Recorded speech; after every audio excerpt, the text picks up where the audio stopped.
junta fundadora de la Segunda República que presidía José Figueres Ferrer.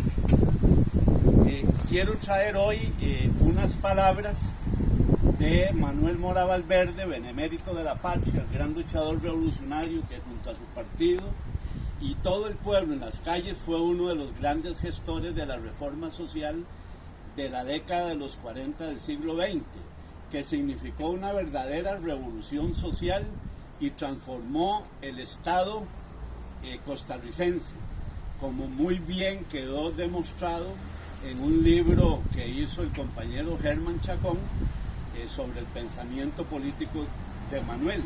Y ahí demuestra por qué significó una revolución social y cómo transformó la superestructura de la Costa Rica de los años 40 y posteriores, ¿verdad?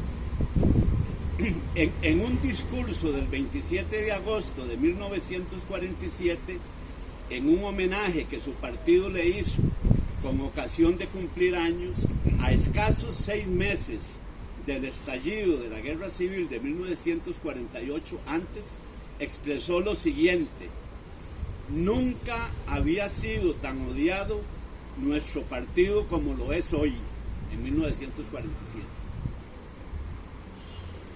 Puede decirse que hoy nos odian más que nunca.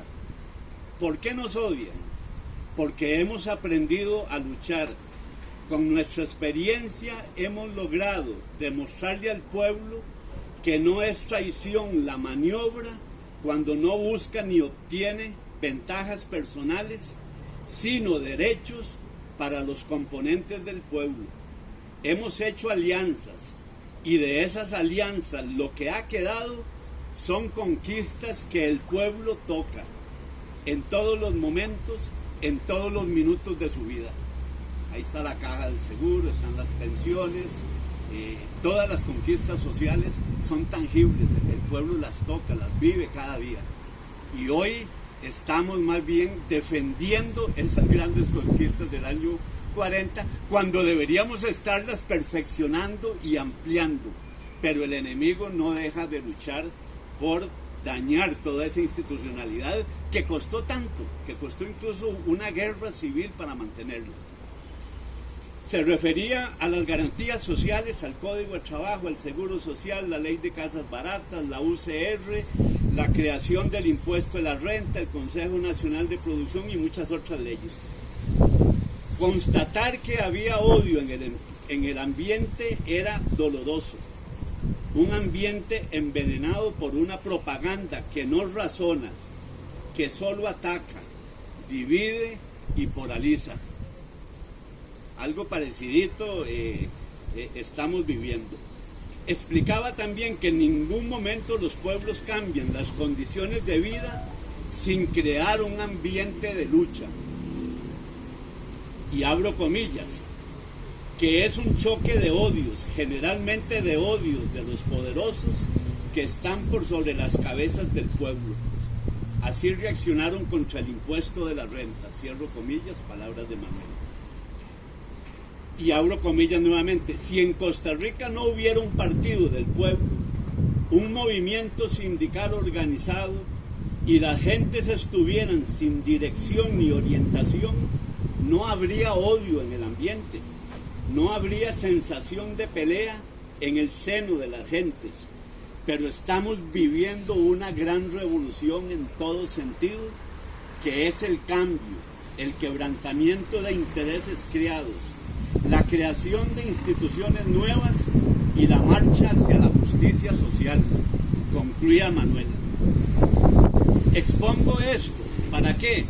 Para que tengamos una idea de la situación que había en aquella Costa Rica de antes, de 6 meses antes de 1948, y que es también ese odio un antecedente del crimen del Codo del Diablo.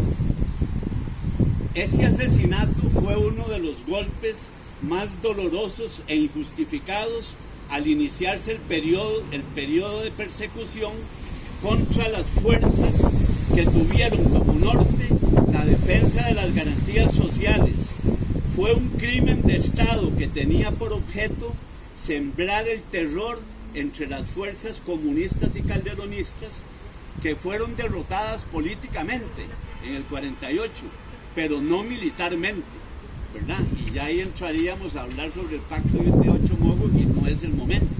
Pero no fue una derrota militar, ¿verdad? Las fuerzas de Figueres alcanzaban unos 700, 800 hombres y en San José habían más de 5.000 hombres en armas, pero había una amenaza ya de invasión del ejército norteamericano, del Comando Sur, y también Somoza ya había entrado hasta una buena parte del territorio nacional, ya estaba ocupado por Somoza. El 19 de diciembre de 1948, por todo Limón y en la cárcel, corría el rumor de una lista de 14 personas detenidos que iban a ser trasladados de la cárcel de Limón a San José. El traslado de los detenidos se decidió para horas de la noche de ese domingo 19 de diciembre, 5 días antes de la Navidad, en el motocar número 146 de la Norden. El capitán Zúñiga Girón formó el equipo militar encargado de la misión. Llama a Luis Valverde Quirós, subteniente e investigador del Departamento del Exterior, y al ayudante motorista de apellido Campos, quien no conocía el plan. Hacen el llamado de solo 6 nombres porque en el motocar no había cabida para más personas. Federico Picado Sáenz, conocido dirigente comunista electo diputado por Limón, 32 años, dejaba en Limón a su mujer y sus 2 hijos pequeños. Tobías Baglio Sardí, 63 años. Octavio Sáenz Soto tenía 30 años, dejaba esposa y 4 hijos pequeños. Lucio Ibarra, 32 años. Narciso Sotomayor Ramírez, 35 años. Y Álvaro Aguilar Umaña. Tobías Baglio, al despedirse de uno de sus compañeros preso, lo abrazó entre los barrotes y le dijo, comillas, creo que no pasamos de los túneles, tal vez me despido para siempre, no sabemos, pero tal vez era el único con la intuición suficiente de lo que ocurriría esa noche. No en vano era un viejo y experimentado revolucionario. Todo hacía pensar algo grave, un traslado precipitado, de noche, en un motocar no conducido por empleados de la Norden, esposados en parejas, custodiados por militares armados, cuando podían ser trasladados en el tren de pasajeros, como se había hecho en otras ocasiones. 8:30 de la noche, el motocar arranca, inicia el trayecto. Después del kilómetro 41, se detienen en el Codo del Diablo, ordenan a los prisioneros bajar y Zúñiga y Valverde abren fuego con sus ametralladoras contra los hombres esposados e indefensos. Campos, el que manejaba el motocar, ve horrorizado la masacre y puede ver a Valverde acercarse a los cuerpos agonizantes de Federico y Octavio y a sangre fría los remata con su pistola automática. Zúñiga, que había salido del país hacia Guatemala, es detenido y entregado por ese gobierno al de Costa Rica. Las autoridades sin más remedio tienen que conducir a Zúñiga hacia la penitenciaría.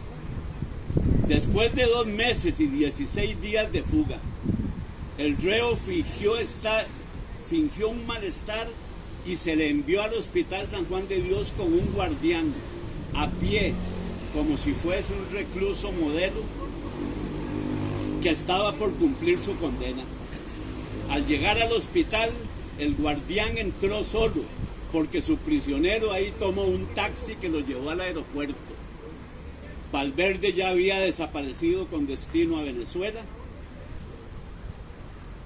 Los asesinos intelectuales, entre comillas, nunca fueron descubiertos. Permanecieron igual que los ejecutores en la más vergonzosa impunidad. Muchos otros crímenes fueron cometidos, Eduardo Mora Valverde nos dice que 15 miembros de la juventud fueron fusilados en un lugar llamado Quebradillas, otros 60 militantes en el Tejar, más 2 compañeros liberados de la penitenciaría, uno de ellos Edwin Baglio, hijo de Tobías Baglio. Los llevaron hasta la Cangreja en Cartago y allí los fusilaron. Muchos centenares de militantes fueron encarcelados, también calderonistas y de otros partidos, entre ellos don Jorge Bolio Jiménez, que había sido el gestor de la ley de riesgos del trabajo y que se había puesto a las órdenes del partido para luchar por la defensa de las garantías sociales en el 48. Esta parte de nuestra historia nacional, algunos quisieron silenciarla para que las futuras generaciones no la conocieran y se olvidara como una lección histórica de hechos que nunca debieron ocurrir. La valentía y el arrojo de los mártires del Codo del Diablo, su entrega amorosa y desinteresada en la defensa de las garantías sociales, en la defensa de la democracia y de los derechos de la clase trabajadora, les fue cobrada por los poderosos con sus vidas. Que no nos engañen hoy en 2024, con su lenguaje de odio, con las feas e indignas palabras para calificar a las clases populares, a los empleados de las instituciones públicas, en sus intentos por polarizar el ambiente político. Con ese lenguaje de la agresión y la arrogancia, preparan el ambiente que caldea los ánimos para generar violencia y división,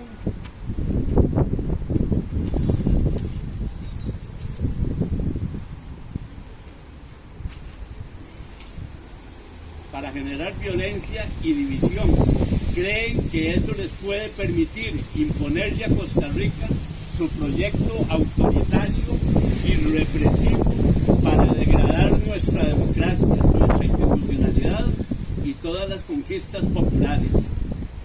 Inclinamos nuestras cabezas ante los mártires en señal de respeto, con la promesa que jamás serán olvidados, con la determinación de que continuaremos la lucha por una vida digna para nuestra niñez y juventud, por la felicidad del pueblo, que fueron las causas por las cuales entregaron sus vidas.